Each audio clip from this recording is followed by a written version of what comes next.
बिस्मिल्लाहिर्रहमानिर्रहीम अस्सलाम वालेकुम। आज मैं आपको बताऊंगी कि शनवारी दाल कैसे बनाई जाती है। ये सिर्फ एक आम दाल नहीं बल्कि होटल स्टाइल जायका होगी। हर बार जब आप ये बनाएंगे सब कहेंगे कि ये दाल कहीं से लाई गई है। मैं आपको बताऊंगी वो छोटे छोटे टिप्स जो जायके को चार चांद लगा देते हैं। आज मैं आपको बताऊंगी शनवारी चना दाल बनाने का आसान और असल तरीका। तो चलें शुरू करते हैं ये लाजवाब और मज़ेदार शनवारी चना दाल की रेसिपी। बिस्मिल्लाहिर्रहमानिर्रहीम। सबसे पहले एक पैन लेंगे जिसमें हमें दाल बनानी है। इसमें मैंने 2 दरमियाने साइज़ के प्याज बारीक चॉप कर शामिल किए हैं और 5 से 6 चम्मच मैंने घी के शामिल किया। दाल को जब भी बनाएं घी में ही बनाया करें, ऑयल में दाल का जायका नहीं आता। प्याज को हल्का सा भुनें, ज़्यादा कलर नहीं देना, बस इतना कि प्याज नरम हो जाए। और घी का इस्तेमाल मैंने अभी कम किया है क्योंकि बाद में हमने इसे तड़का भी लगाना है। जहाँ पर प्याज नरम हो चुका, अब इसमें शामिल करेंगे कुछ साबुत मसाले जिनसे दाल की खुशबू बहुत अच्छी आएगी। 1/2 टीस्पून साबुत ज़ीरा, तेज़पात, दालचीनी का टुकड़ा, 5 से 6 लौंग और ये थे बादियान के फूल जो टूटे हुए हैं। अब इन्हें डालकर हमें हल्का सा भून लेना है। इन मसालों को हल्का सा भून लेंगे ताकि इनकी खुशबू अच्छी तरह निकल आए। इसके बाद इसमें ऐड करना है हमने लहसुन अदरक का पेस्ट। चने की दाल में लहसुन अदरक का पेस्ट कुछ ज़्यादा ही शामिल किया करें क्योंकि ये दाल कुछ बादी होती है। तो मैंने इसमें 1.5 टेबलस्पून शामिल करूँगी लहसुन अदरक का पेस्ट। इसे भी डालकर भून लेना है और अच्छी तरह से भूनना है ताकि लहसुन अदरक का कच्चापन ख़त्म हो जाए। क्योंकि मैंने यहाँ आधा किलो चना दाल बनानी है, अगर आप 1 पाव बनाते हैं तो आप 1 टेबलस्पून शामिल कर सकते हैं। अब तब तक इसको भूनेंगे जब तक इसका कच्चापन ख़त्म हो जाए और जायका अच्छा आ जाए। और खुशबू से ही पता चल जाता है कि लहसुन अदरक का कच्चापन ख़त्म हो चुका है। अब इसमें शामिल करेंगे 1/2 टीस्पून हल्दी पाउडर, 1 टीस्पून सुरख मिर्च पाउडर, 1 टीस्पून ऐड करेंगे नमक। अब नमक हम थोड़ा ही शामिल करेंगे। नमक जब भी कुछ आप रेसिपी बनाएं तो नमक बाद में चख कर भी हम ऐड कर सकते हैं। अगर ज़्यादा नमक हो जाए तो उसका तो कोई हल नहीं होता। हल भी होते हैं लेकिन मुश्किल पड़ जाती है, इसलिए पहले कम नमक का इस्तेमाल करें, इसके बाद आप और भी ऐड कर सकते हैं।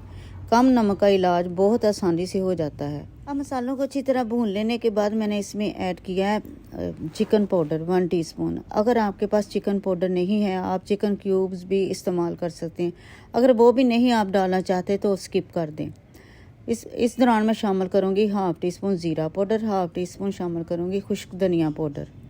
अच्छी तरह भून लेने के बाद पानी का छट्टा लगाने के बाद मैंने 2-3 मरतबा पानी का छट्टा लगाकर अच्छी तरह से भून लिया है। भूनते वक्त कंप्रोमाइज़ नहीं करना और ना ही कंजूसी करनी। अच्छी तरह से जितनी बुनाई करेंगे हमारी रेसिपी उतनी ही मज़े की बनेगी।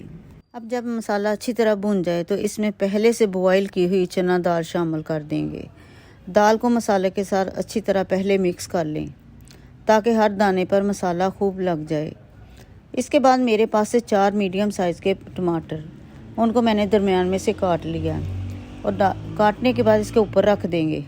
तो जी टमाटर रखने के बाद मेरे पास से 5 से 6 सब्ज़ मिर्च, मैंने इनको दरमियान में से कट लगा दिए थे ताकि जब हम दम पर रखें तो इनका जायका और इनका तीखापन दाल में निकल आए। ये दाल बिल्कुल रेस्टोरेंट स्टाइल बनेगी। खुशबू और रंग दोनों ही लाजवाब होंगे। यकीन करें ये शनवारी चना दाल जायके में इतनी मज़ेदार है कि रोटी या चावल दोनों के साथ कमाल लगेगी। अब इसमें 1 गिलास पानी का शामिल करेंगे।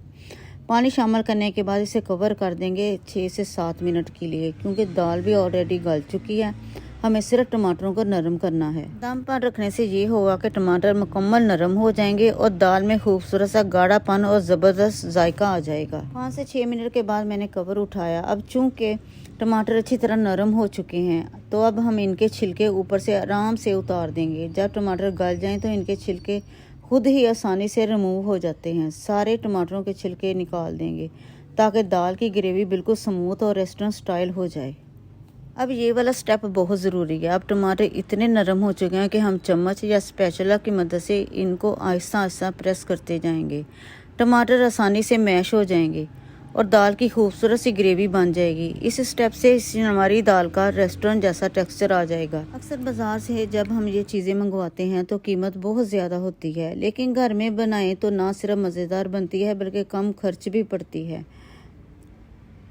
और सबसे बड़ी बात ये कि हम जानते हैं कि हर चीज़ साफ़ और खालिस है। टमाटरों को मैश करने के बाद मैंने इसमें 1 गिलास पानी का शामिल किया। हाफ़ टी स्पून मैंने शामिल किया इसमें गरम मसाला पाउडर। हाफ़ टी स्पून मैंने शामिल की इसमें काली मिर्च पाउडर। अब यहाँ पर मैं आपको दाल पकाने की एक टिप भी बताती चलूँ। शनवारी दाल हमेशा पकाने से पहले थोड़ी देर पानी में भिगो दें। इससे दाल जल्द नरम हो जाती है और पकाने में आसानी रहती है। दाल पकाते वक्त नमक आखिर में डालें ताकि दाल फटे बगैर नरम और क्रीमी बन जाए। अगर ग्रेवी ज़्यादा गाढ़ी चाहिए तो आखिर में चम्मच से दाल को हल्का सा मैश कर लें। जायका और टेक्सचर बिल्कुल रेस्टोरेंट स्टाइल हो जाएगा।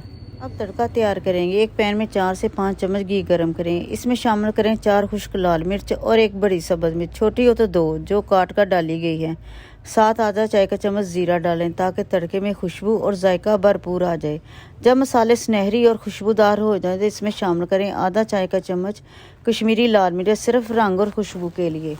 अब ये तड़का दाल पर डालकर ग्रेवी को रेस्टोरेंट स्टाइल और सुनहरी और जायकेदार बना देगा।